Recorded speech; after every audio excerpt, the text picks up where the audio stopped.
नमस्कार। आज दिल्ली के चुनाव के नतीजे आए हैं और जनता का जो भी निर्णय है, जनता का जो भी फैसला है, उसे हम पूरी विनम्रता के साथ स्वीकार करते हैं। जनता का निर्णय सर माथे पर।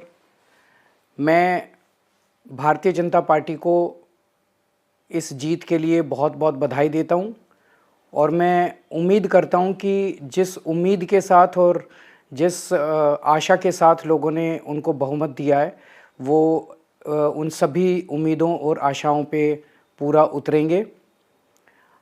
हमने पिछले 10 साल में जनता ने जो मौका दिया हमें, उन 10 सालों में हमने बहुत सारे काम किए।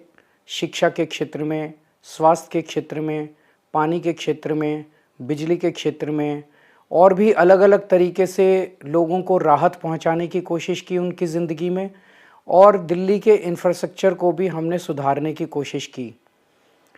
अब जो जनता ने हमें निर्णय दिया है, हम न केवल एक कंस्ट्रक्टिव ऑपोजिशन का रोल निभाएंगे, बल्कि हम समाज सेवा, जनता के सुख दुख में काम आना, व्यक्तिगत तौर पे जिसको भी जो ज़रूरत होगी, हम लोगों के सुख दुख में हमेशा काम आएंगे।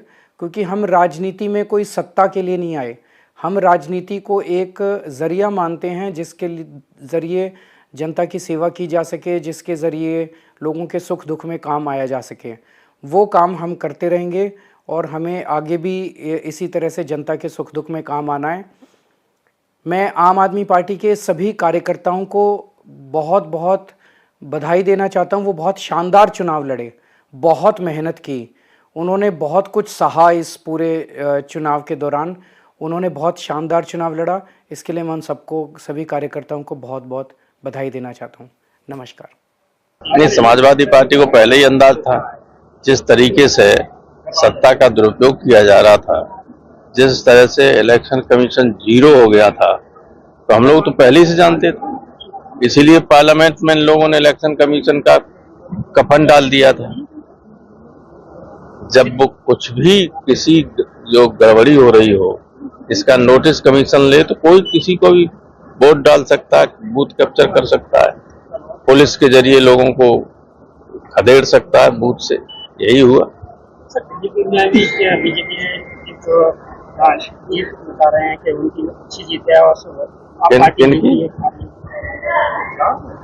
27 साल बाद बीजेपी आई है तो 7 महीने बाद चली जाए। ज्यादा उन्हें प्रसन्न नहीं होना चाहिए। 27 वर्ष के बाद आई, वापस सारी ताकत लगा दी।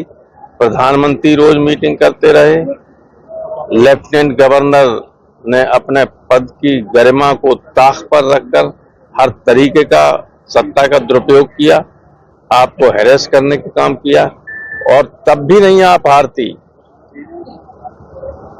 कांग्रेस बीजेपी को जिताने में लगी हुई थी, कांग्रेस आपको हराने में। और बीजेपी, दिल्ली की जनता ने माननीय प्रधानमंत्री जी के विकास को एक तरह से आत्मसात किया है और भरोसा जताया कि दिल्ली भी विकसित राजधानी बनेगी तो नरेंद्र मोदी के नेतृत्व में बनेगी। ये उनकी जीत है। सर, लगातार आप लोग जो बात कर रहे थे भ्रष्टाचार की, अरविंद केजरीवाल के तमाम जो मुद्दे उठाए जा रहे थे, चाहे यमुना का हो या साफ सफाई प्रदूषण का हो, क्या लगता है उन मुद्दों पर दिल्ली की? देखिए, हमने अरविंद केजरीवाल को पहले दिन से इन्हीं मुद्दों पर घेरा था। हमने भ्रष्टाचार की बात की, जल बोर्ड के करप्शन की बात की, शीश महल की, शराब घोटाले की, वो जवाब नहीं देते थे।